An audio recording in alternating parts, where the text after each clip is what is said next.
الأخلاء يومئذ بعضهم لبعض عدو إلا المتقين صدق الله مولانا العظيم والصلاة والسلام على خاتم النبيين وخاتم المعصومين اللهم صل على سيدنا ومولانا محمد وبارك وسلم صلاة وسلام عليك يا رسول الله وعلى آلك وأصحابك يا حبيب الله صلاة وسلام عليك يا رحمة للعالمين وعلى آلك وأصحابك يا شفيع المذنبين.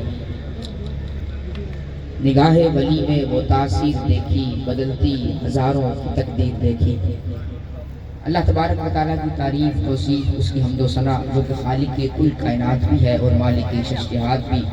حضور تاجدار کائنات، فخر الرسل، مولا کل، قائد المرسلین، خاتم النبیین و خاتم المعصومین سیدنا محمد رسول اللہ صلی اللہ علیہ وآلہ وسلم کے حضور ناز میں اپنی عقیدتوں، ارادتوں، نیازمندیوں اور محبتوں کا نذرانہ اور خراج پیش کرنے کے بعد نہایت عزت و تعظیم کے لائق قبلہ علی مرتبت صاحبزادہ والا شان پیر طریقت راہبر شریعت حضرت صاحبزادہ پیر سید عابد حسین شاہ صاحب کاظمی المشہدی نقشبندی نو دامت برکاتہ العالیہ، اور آپ کے ساتھ موجود قبلہ پیر طریقت راہبر شریعت حضرت قبلہ پیر سید شاہد حسین شاہ بادشاہ سرکار دامت برکاتہ العالیہ، اور اسٹیج پر موجود سادات کرام، علماء اعظام اور دیگر مشہور و معروف ثنا خوان حضرات، اور پنڈال میں موجود حضرات سامعین منتظمین، السلام علیکم ورحمۃ اللہ وبرکاتہ.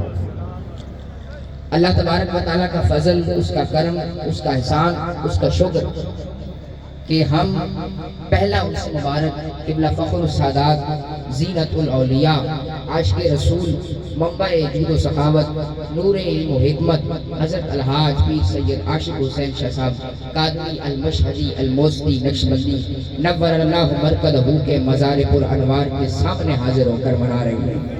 ہم عقیدت و احترام کے ساتھ، جوش و جذبے کے ساتھ اور دل کی محبت، دل کی لگن، دل کے سرور، دل کے چین، دل کی ٹھنڈک کے ساتھ اس کو منا بھی رہے ہیں اور اس کی برکت اور فیضان کو لوٹ بھی رہے ہیں، اور مرشد کریم کا دیدار بھی ہو رہا ہے. اور یہاں نہ اس طرف کئی کلومیٹر تک آبادی ہے، نہ کئی کلومیٹر تک اس طرف آبادی ہے، لیکن کہتے ہیں نا علی والے جہاں بیٹھے وہیں گھر کو بسا بیٹھے. تو یہ فیضان ہوتا ہے. اور میں موقع کی مناسبت سے چند کلمات عرض کرتا ہوں. امید ہے آپ توجہ سے سماعت فرمائیں گے. جو ٹائم میرے کو دیا گیا ہے، ہم کوئی بھی چیز دنیا کے اندر اختیار کرتے ہیں، ایک جگہ رکھیے گا، ہم دنیا میں کوئی بھی چیز اختیار کرتے ہیں، اس کا ہمیں دو چیزیں ہمارے اندر سامنے ہوتی ہیں، ہم اس کو مد نظر رکھتے ہیں، ہماری اس پر نگاہ ہوتی ہے، ہمارا مقصد ہوتا ہے اور ہمارا پرپس ہوتا ہے. وہ کیا ہوتا ہے کہ دنیا میں کوئی بھی چیز اپناتے ہیں، دنیا میں کوئی بھی چیز لیتے ہیں، کسی چیز کو بھی حاصل کرتے ہیں، اس کے دو پرپس ہوتے ہیں. ایک ہوتا ہے کہ اس کا دنیاوی نفع ہو، دنیاوی نفع ہو، دنیا کے اندر وہ کام آئے، اور دوسری چیز وہ ہوتی ہے کہ وہ آخرت کے اندر بھی کام آئے. اگر دنیا میں نفع بخش ہے، آخرت میں نفع بخش نہیں، وہ تو چیز ہلکی ہے، وہ چیز فائدے کی ہے. اور یقیناً جو چیز آخرت کے لیے نفع بخش ہے اور فائدہ مند ہے، وہی چیز دنیا کے لیے فائدہ مند ہے. تو اسی طرح اللہ تبارک و تعالیٰ نے مختلف عبادات اپنائی، مختلف عبادات فرض کی اور لوگوں پر بتائی کہ وہ دنیا کے اندر بھی فائدہ ہے اور آخرت کے اندر بھی فائدہ ہے.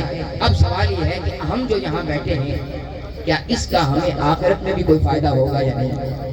آج ہم آئے ہیں، اتنے دور سے آئے ہیں، کوئی کراچی سے آیا، کوئی دبئی سے آیا، کیا فائدہ ہوا ہے؟ کیا فائدہ ہوا ہے؟ سنیے گا، قیامت کا دن ہوگا. اللہ تبارک و تعالیٰ اعلان کرتا ہے قرآن مجید میں، الاخلاء یومئذ بعضهم لبعض عدو. پکے دوست ایک دوسرے کے دشمن ہو جائیں گے. ایک دوسرے کے ساتھ دشمن ہو جائیں گے، انکار کرنے والے منکر ہو جائیں گے، ایک دوسرے کو پہچانے بھی نہیں کہ یہ کون ہے. حالانکہ اسی کے ساتھ بیٹھنے والے، مجلس کرنے والے، محبت کرنے والے، پیار کرنے والے ساتھ بیٹھے ہوں گے، لیکن قیامت کے دن اس گھاما گامی کے ماحول میں، اس افراتفری کے ماحول میں، اس نفسا نفسی کے ماحول میں پتہ ہی نہیں چلے گا کہ تو کون ہے اور میں کون ہوں. حتیٰ کہ قرآن کہتا ہے فَإِذَا نُفِخَ فِي الصُّورِ فَلَا أَنْسَابَ بَيْنَهُمْ يَوْمَئِذٍ وَلَا يَتَسَاءَلُونَ. جب سور پھونکا جائے گا نا تو پھر سارے رشتے منقطع ہو جائیں گے، پھر پتہ نہیں ہوگا. اور سب سے بڑا رشتہ کیا ہوتا ہے دنیا کے اندر؟ انسان کی ماں اور اس کا باپ. ماں اور باپ کا سب سے قیمتی رشتہ، سب سے نمایاں رشتہ، سب سے بڑا رشتہ جو انسان اپناتا ہے اور انسان کی قدر و قیمت اس سے بڑھتی ہے، وہ رشتہ کہے گا یوم یفر المرء من اخیہ. باپ بھی اس دن بیٹے سے دور بھاگ رہا ہوگا، وہ امی و ابی، اور اس کی ماں اور اس کی بہن اور اس کی بیٹیاں ساری کی ساری اس سے دور بھاگ رہی ہوں گی، تو یہ دنیا کے سارے رشتے اس میں منقطع ہو جائیں گے۔ اب سوال پیدا ہوا کہ روز آنے والے ماں باپ، روز آنے والے دوست، عزیز و اقارب، رشتے دار، جب ان کے ساتھ ہمارا تعلق ٹوٹ جائے گا، ہماری نسبت اور تعلق اور ربط ختم ہو جائے گا، تو کیا جن لوگوں کے پاس سال میں یا مہینے میں یا دنوں میں ہم آتے ہیں، کیا ان سے ہمارا تعلق قیامت میں قائم ہوگا یا نہیں ہوگا؟ سوال اب یہ ہے۔ تو قرآن نے اس کو ڈیفائن کیا اور قرآن نے اس کو سمجھا دیا۔ قرآن نے کہا لوگوں سنو، الاخلاء یومئذ بعضهم لبعض عدو، سارے رشتے بھی منقطع ہو جائیں گے، سارے نسب بھی ٹوٹ جائیں گے، اس کا گھانٹی کے عالم میں، اس نفسا نفسی کے عالم میں، اس افراتفری کے ماحول میں نہ کوئی کسی کا پرسان حال نہ ہوگا۔ حتیٰ کہ قریبی رشتے، ماں کا رشتہ بھی الگ ہو جائے گا، باپ کا رشتہ بھی الگ ہو جائے گا، بہن بھائی بھی ایک دوسرے سے دور بھاگ جائیں گے، سارے الگ الگ ہو جائیں گے۔ الاخلاء یومئذ بعضهم لبعض عدو الا المتقین، مگر پرہیزگاروں کا رشتہ اور ولیوں کا رشتہ اس دن قائم ہے۔ تو ولیوں کا رشتہ ہوگا نا، الا المتقین، استثناء فرما دیا کہ جو رشتہ ولیوں کا ہوگا نا تو اس دن بھی قائم رہے گا۔ پرہیزگاروں کی دوستی، آپ آئے، کوئی دبئی سے چل کے آیا، کوئی کراچی سے چل کے آیا، کوئی کشمیر سے چل کے آیا، مختلف جگہوں سے چل کے آئے، مختلف علاقوں سے چل کے آئے، مختلف لوگوں کی وجہ سے چل کے آئے،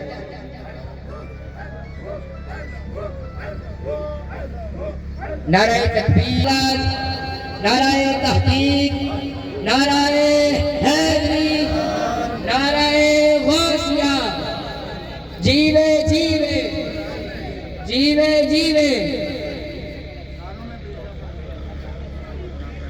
ہماری مجلس میں قبلہ پیر طریقت، راہبر شریعت، مولا مرشد پاک حضرت علامہ حضرت پیر سید ذوالفقار شاہ صاحب کاظمی المشہدی دعوت برکاتہ العالیہ رونق افروز ہوئے، ہم دل کی عطا گہرائیوں سے آپ کو مبارکباد پیش کرتے ہیں۔ تو کوئی کشمیر سے چل کے آیا، کوئی دبئی سے چل کے آیا، کوئی کہاں سے چل کے آیا، تو یہ مت سمجھنا کہ چل کے آنا رائے گاہ چلا گیا۔ قیامت والے دن اللہ کے بندوں کے ہاتھ ان کے ہاتھ میں ہوں گے، ان کے مریدوں کے ہاتھ میں ہوں گے، چاہنے والوں کے ہاتھ میں ہوں گے، معتقدین کے ہاتھ میں ہوں گے، متوسلین کے ہاتھ میں ہوں گے، اور پکڑ کے سب کو جنت میں لے کے چلے جائیں گے۔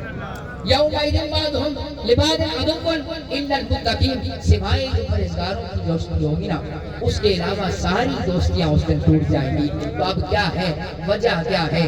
ساری دوستیاں ٹوٹ گئی، سارے رشتے ٹوٹ گئے، سارے نسب ٹوٹ گئے، ساری باتیں ٹوٹ گئی، کیا وجہ ہے؟ تو متقین کی دوستی اب بھی قائم رہے گی۔ کیا وجہ ہے؟ توجہ میری طرف رکھیں، کیا وجہ ہے؟ یہ وجہ یہ ہے کہ اور رشتے بنتے ہیں جسمانی تعلق کی بنا پر، جسمانی تعلق کی بنا پر، دوستی یاری کی بنا پر، مال کی بنیاد پر، قرضہ کی بنیاد پر، لیکن یہ جو رشتہ ہوتا ہے اس کا مقصد الوہیت ہوتی ہے، اس کا مقصد ذکر اللہ ہوتا ہے، اطاعت الہی ہوتی ہے، فرما برداری خدا ہوتی ہے، اس وجہ سے بندہ اللہ کے قریب ہوتا ہے، ولی اس کا ہاتھ پکڑ کر اس کو اللہ کے قریب کرتے ہیں۔ تو یہ فرمایا الاخلاء یومئذ بعضهم لبعض عدو، اور پھر صحیح بخاری شریف کے اندر حدیث ہے، حضور علیہ السلام نے فرمایا کہ میری امت کا ایک گروہ جنت میں داخل ہوگا، جنت میں داخل ہوگا بلا شک بلا حساب و کتاب، اور فرمایا وہ تب تک جنت میں نہیں داخل ہوگا، تب تک جنت میں نہیں داخل ہوگا حتی یدخل آخرہم، یہاں تک کہ اس کے آخری مرید اور چاہنے والا جنت میں نہ داخل ہو جائے۔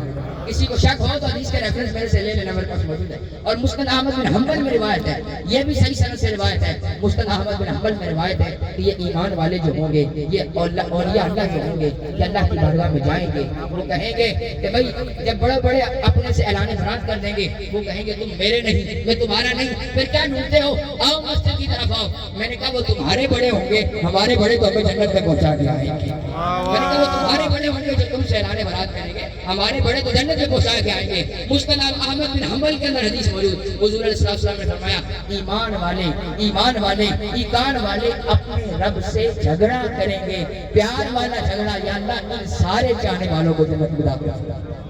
فرمایا الاخلاء یومئذ بعضهم لبعض عدو، آج جس ہستی کا خوش منا رہے ہیں قبلہ پیر طریقت رہبر شریعت حضرت پیر سید عاشق حسین شاہ صاحب کاظمی، آپ کی زندگی نور علی نور تھی، علم و حکمت کا آپ پیکر تھے، آپ کی زندگی صوفیت کے اندر پڑی تھی، آپ کرامات اٹھائیں، استقامت اٹھائیں، جس اعتبار سے بھی آپ دیکھیں آپ کی سیرت انمول نظر آتی ہے۔